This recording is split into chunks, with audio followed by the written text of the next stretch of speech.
Hello guys, in this lecture I am going to solve 1998 IMO problem number 4, and here is a view of this problem.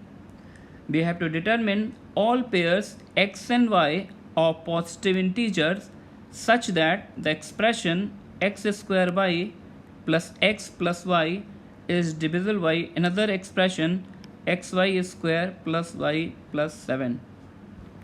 Okay, fine. Uh, let's start.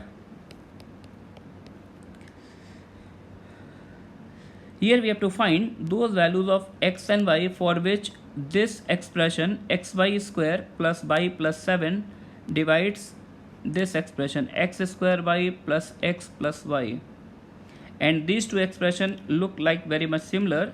So first we try to simplify the above expression by cancelling some terms. Since xy square plus y plus 7 divides x square y plus x plus y, this will definitely implies xy square plus y plus 7 divides y times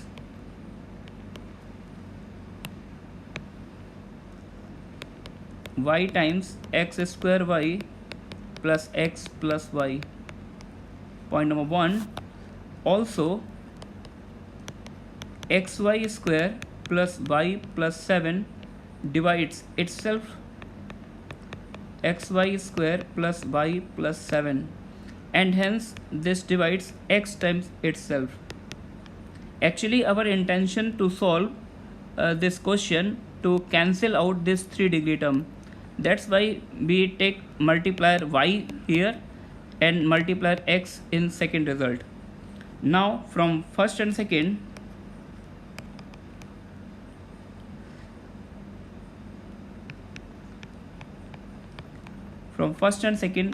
we can write xy square plus y plus 7 definitely divide the difference of these two results, x square y plus x plus y minus x times xy square plus y plus 7, and this comes out to be y square minus 7x. So we have to find those integers x and y for which xy square plus y plus 7 divides y square minus 7x.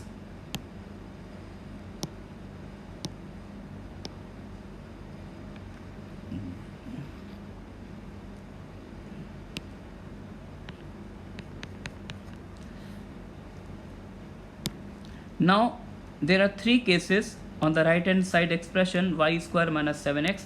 Either it is positive or negative or 0. So we discuss one by one each case.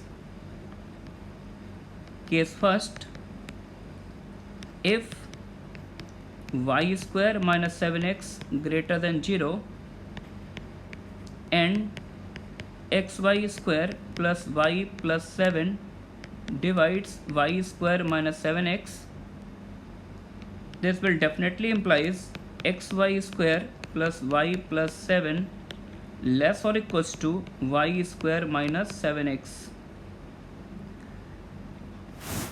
And y square minus 7x is strictly lesser than y square because here x is what? X is a positive integer. Okay, and this y square is further lesser than x times y square because minimum value of x is 1. So this definitely less than x times y square, plus if we add these two terms here, then there is no effect on the sign of the inequality. Okay, so we connect the rightmost expression with the left expression. We can write xy square plus y plus 7 is strictly lesser than xy square. Sorry, take a pardon. Here we take y xy square plus y plus 7, and which is absolute nonsense meaningless because xy square plus y plus 7 cannot be less than xy square plus y plus 7. We get a contradiction, so there is no solution corresponding to this case. Okay, move to the next case. Then y square minus 7x equals to 0. Case second.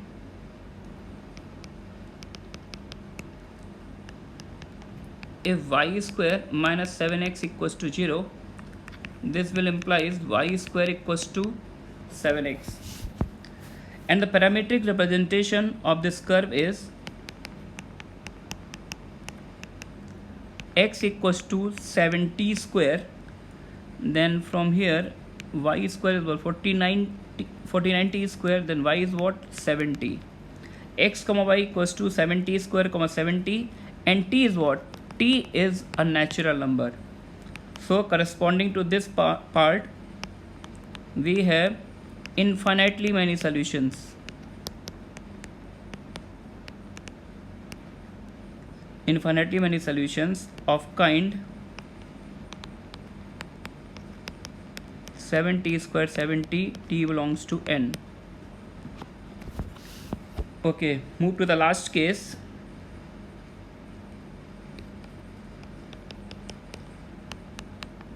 If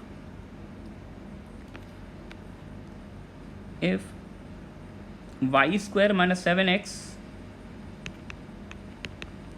is less than 0, this will implies 7x minus y square is greater than 0, and xy square plus y plus 7 divides 7x minus y square. So we can assume 7x minus y square upon xy square plus y plus 7 equals to some positive integer I. This will implies 7x minus y square equals to I times xy square plus y plus 7. Okay. Now shifting this term to the left hand side, what we get, x times 7 minus I y square equals to what, y square plus iy plus 7i. Okay, but I and y both are positive integer, therefore the right hand side of this expression is strictly positive. So LHS must be greater than 0, implies 7 minus iy square must be positive. Therefore the only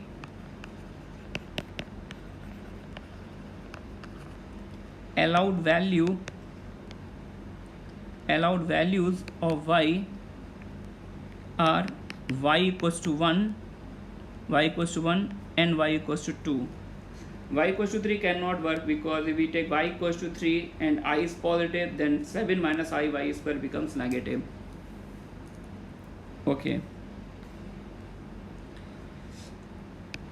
this one is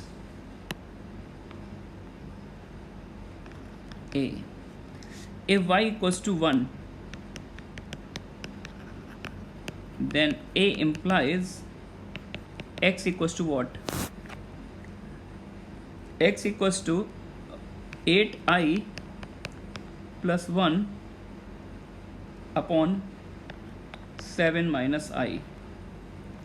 Okay, and if we divide 8i plus 1 by 7 minus I, what we get, the quotient is minus 8, and 7 8 is 56 plus 1 57, remainder is 57, and the divisor is 7 minus I.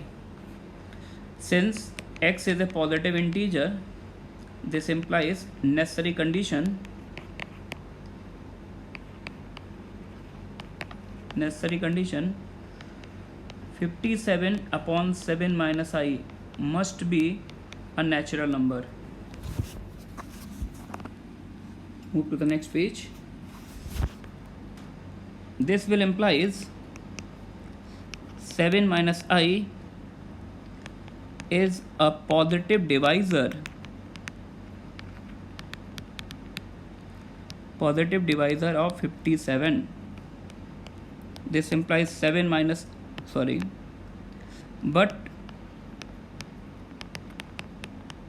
divisors of 57 are 1, 3, 19 and 57.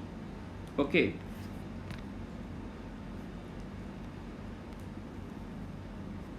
Okay. Also 7 minus I cannot take the value 19 as well as 57, because if we take 7 minus I equals to 19, then look at this part, x becomes what? 7 minus I becomes 19, then x becomes negative integer. Similar case, when 7 minus I becomes 57, then again x becomes negative integer. So we write here, otherwise x becomes negative integer. Okay. Therefore, if 7 minus I equals to 1, then what is the value of x from star? Star is already mentioned, so we call this equation as B. Then B implies x equals to what? Minus 8 plus 57 upon 1, that comes out to be 49. And if 7 minus I equals to 3, then B implies x equals to what? Minus 8 plus 57 upon 3, that comes out to be 19 minus 8, that is 11. Therefore solution pairs x comma y equals to one pair is 49, x is 49, y is 1. Another pair, x is 11, y is 1. Okay, the another possible value of y is y equals to 2. So we have to solve equation A corresponding to y equals to 2. Now if y equals to 2, then A implies, if y equals to 2, then A implies x times 7 minus 4i, x times 7 minus 4i equals to 4 plus 7 plus 2, 9i, 4 plus 9i. Okay, implies x is what? 4 plus 9i upon 7 minus 4i. But x is what? X is a positive integer, so only possible value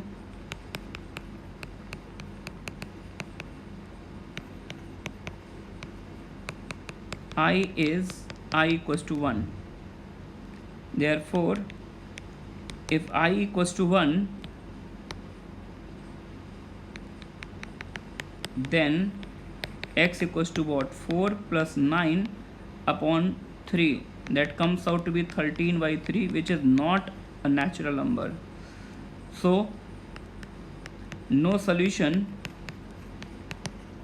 corresponding to